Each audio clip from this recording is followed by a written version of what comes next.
ইলিশ মাছ এটা এই মন্ত্রণালয়ে আমি ভিতরে বলছিলাম যে এটার মন্ত্রণালয়ের নাম যদি ইলিশ মন্ত্রণালয় হতো আমি আপত্তি করতাম না, কারণ ইলিশকে রক্ষা করে জিআই পণ্য শুধু না, ইলিশ মাছটা একটা বিশেষ মাছ যেটা একমাত্র বাংলাদেশে হয়। এটা রপ্তানির চাইতে বেশি আমাদের চেষ্টা করতে হবে দেশের মানুষ যেন ইলিশ মাছটা পায়, এবং সেটার দামটা অহেতুকভাবে বাড়ানো কোনো মতে যুক্তিসঙ্গত না, এবং দেশের মানুষকে না খাইয়ে বাইরে পাঠানো আমি কোনো মতে অ্যাপ্রুভ করি না।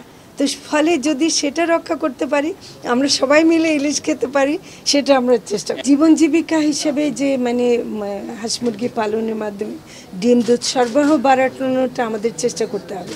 আমরা শুধু পোলট্রি ফার্ম করে ডিমের সরবরাহ বাড়ানোর দিয়ে আমাদের সমাধান না, কারণ পোলট্রি ফার্ম একরকম দেয় যেটার মধ্যে অনেক সমস্যাও আছে, কিন্তু যদি আমি গ্রামীণ নারীদের মাধ্যমে আমি হাঁস মুরগি পালন বাড়াতে পারি তাহলে সরবরাহ বাড়লে কিন্তু এটার দাম কমবে।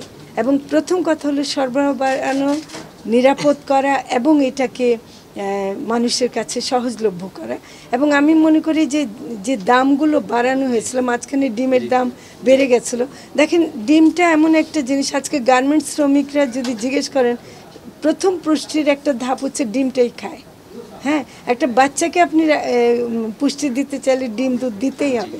তো এগুলো না করলে আমাদের ভবিষ্যৎ প্রজন্মকে আমরা কী করে সুস্থ রাখবো?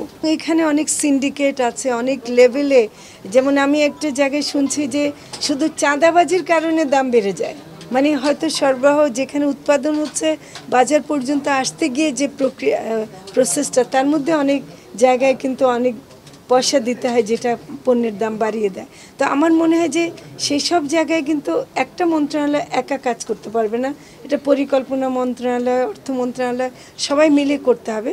এবং এইসব বিশেষ খাদ্যের দাম বাড়তে দেওয়া যাবে না, এটা কিন্তু আমার মনে হয় যে আমাদেরকে, আমি আরও আলোচনা করব যে কোথায় কোথায় সমস্যাটা আছে এবং সেখানে গিয়ে আমরা অবশ্যই দাম কমাবার চেষ্টা করব।